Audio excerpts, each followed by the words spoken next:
Thank you for staying with us. Now, Namibia's midterm budget tabling is a significant event in the country's financial calendar. It provides an opportunity for the government to present its plans and policies for the remainder of the fiscal year. The budget tabling outlines the government's revenue projections, expenditure priorities, and strategies to address pressing economic challenges. Now, to gain insights into the implications of yesterday's midterm budget tabling and its impact on the country's economy, we speak to PricewaterhouseCoopers country senior partner as well as tax leader. That's Ms. Chantal Husselman. Good morning to you, Ms. Husselman. Thank you for joining us this morning. Good morning, Deshishi, and good morning to our viewers. Thanks for having me. Always a pleasure having you here.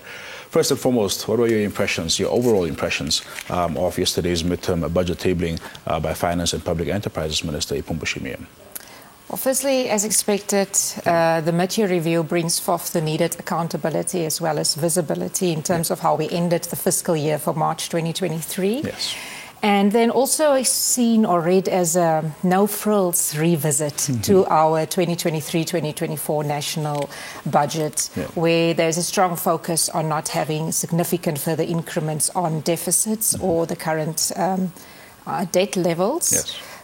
With the more surprising positive announcements, for example, the increase in social grants already being made on the 22nd of February with the tabling of the national budget speech. Very much indeed.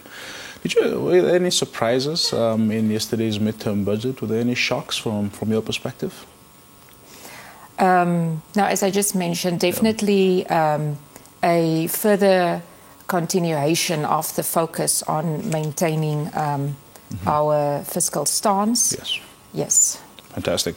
What are the perhaps other key takeaways, of the actual outturn, in respect of the fiscal year which ended in March? How do you compare or analyze yesterday's midterm budget statement and looking at, the last concluded financial year? Yeah? So a positive in that regard is that revenue and operational expenditure actual figures came through much aligned in terms of the revised estimates for March 2023. Yeah. Also with a 99% spending rate in terms of operational expenditure. Yes. However, a bit worrisome would be the expenditure rate in terms of development expenditure. Yes. That dropped to 93%. Yeah. The Honourable Minister also made specific reference, for example, to spending in terms of sports facilities and just recommitting again on prioritising that for the current and the next 2 fiscal years.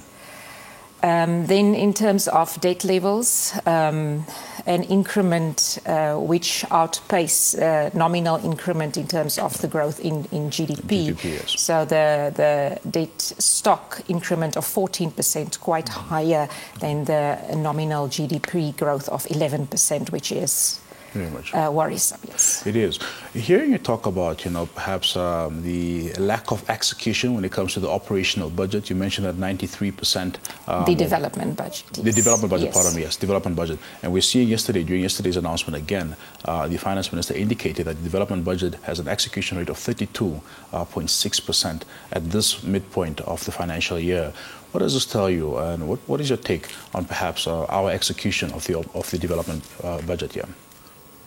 That there is definitely a focus needed in order to make sure that the projects as set out, that is to the benefiting the country in terms of economic growth, also comes through. I just made the one example now on sports facilities, but obviously it cross-cuts several industries as well. And you would also note that in terms of the reallocations, again for this year, there is forecasted a slight budget sacrifice on the development budget side in order to meet the needs which were sent through from the operational budget. Yes. Very much indeed. You're a tax expert yourself, and the Finance Minister indicated yesterday, of course, that there's about 6 months left of the tax relief program, and that there'll be no mercy from that point going forward. Firstly, what do you make of that statement? What do you make of the relief that has been provided, and also the role of the Namibia Revenue Agency? Well, the current tax incentive statement, which has been extended more than once, is definitely supporting the need to mobilize local revenue, whether it's tax or non-tax revenue as well. So it is important for our taxpayers to make use of that opportunity. It has a sunset clause of 31st of October 2024. Yeah. So it's definitely also befitting the current times where we still have the establishment of the semi-autonomous revenue agency since 2018 to make sure that we can also have data integrity in terms of tax debt due to the state, and also to broaden the tax base to make sure that taxpayers and activity that should be included is adequately accounted for. Very much so. And while we're doing fairly well in terms of, getting that local revenue, you've mentioned, of course, our debt levels, and it's concerning. And looking at that particular aspect, how does debt servicing costs continue to absorb, an increasing portion of our resources envelope? And what does this mean, in terms of consequences going forward? Yes, so yesterday we learned through the mid-year speech as tabled that there's a further reallocation of 1.7 billion in terms of servicing debt, which pushes up the total budget to close to 12 billion. And that is just context, so that's about 15% of projected revenue, which is an increasing statistic. And also in terms of the total outlook of total debt stock to GDP, it's forecasted at 66%. But a slight positive remark to that is that close to 75% of total debt comprises domestic debt. Very much so.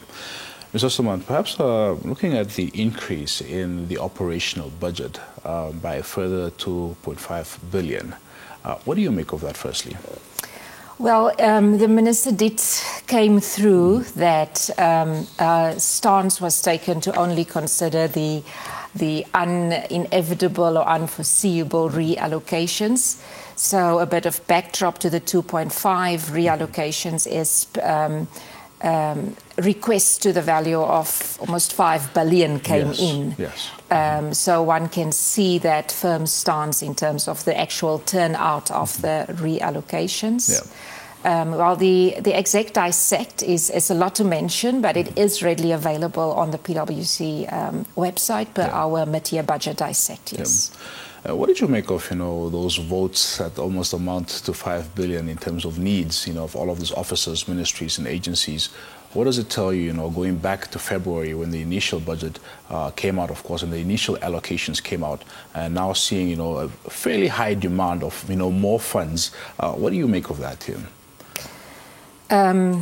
If you would see it as in a glass half full situation, it might be that there is good stakeholder engagement in terms of the budget process, whereby line ministries went back to the drawing board to face current realities, to take into account trends of the first 6 months of this budget year, and expressing that through as well. Very much indeed.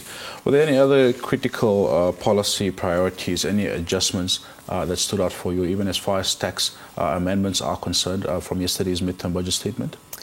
Yes, there was a new mention of a proposed internship tax incentive, whereby taxpayers employing interns can benefit from a possible further tax deduction, which is the first mention of that.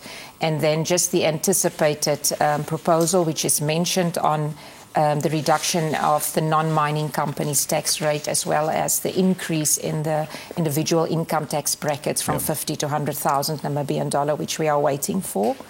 And then in terms of policy announcements, confirmation given that adequate provisions are made for the 2024 and beyond elections. And in order to be prudent, also expenditure ceilings have been adjusted with inflation, inflationary expectations.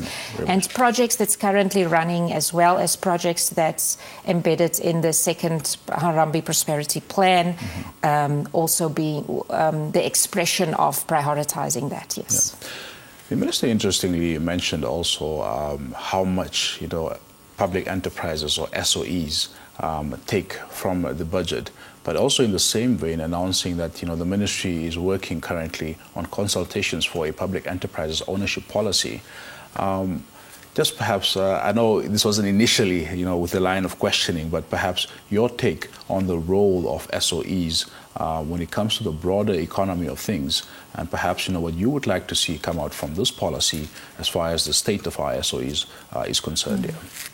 Yes, we all know the country's situation in terms of unemployment rates and our exposure to that, specifically youth unemployment. Yeah. So it is, between the public and the private sector, it is definitely a dual effort in terms of how much opportunities can be presented in terms of unemployment. Yes. And then considering the dependency in terms of state revenue, where the biggest composition of Namibia's revenue comprises tax revenue at present. Yes. There is a high dependency even for state-owned entities with a commercial activity to deliver in terms of tax payments, but also to deliver in terms of dividends that can be earned by government. So the speech also, in the speech, the Honourable Minister made specific reference to that. The entire positive outlook of the projected increment in the revenue budget stems from expected increases in dividends, also from larger SOEs, with the mention of the NAMDEP Group, NAMDIA, as well as NAMPOST, as well as the NPTH Group, and all of that speaks to the effective and efficient and good governance being applied in the running of our state-owned entities. Yes. Just lastly, Mr. Hesselman, of course, we also heard from the Minister there, speaking from the Ministry's perspective in terms of economic growth projections, saying that, we are doing fairly better than our peers in the region. Looking at this midterm budget, looking at the current state of the economy, looking at our objectives in terms of economic growth, how do you position this midterm budget statement here? The firm focus on not increasing debt levels while also focusing on economic growth. That's a positive take to the mid-year budget revisit. Yes. And also worth to mention that it comes through the importance of balancing local as well as foreign direct investment. And just considering the recent increase in economic of activities coming from Namibia herself in terms of diversifying and also looking at our exposure on being so dependent on SACU revenue. Yes. A specific mention of that was also made. So, which are depleting, by the way. Yes, so it's quite volatile, where for the current year we can expect a jump to 30 to 24 billion, which will be 34% of total revenue composition. But just for March 2023 year, that was 14 billion. Wow. So that just indicates our exposure and the volatility to that, and just refocus us to double down on efforts in terms of diversifying and focusing on growth at home. Absolutely. Mr. Hesselman, always a pleasure having you here. Of course, PwC and the analysis of all things relating to our economy. Thank you for being here, and thank you for the work that you're doing here. Thanks for having me. There you have it. That is PricewaterhouseCoopers country senior partner and tax leader Chantal Hesselman giving us her take on yesterday's midterm budget statement by the Minister of Finance and Public Enterprises, Ipumbu Shimi. Of course, some major highlights there in that midterm budget statement yesterday. And you can visit the PwC website for more analysis and more insights as they unpack this midterm budget statement.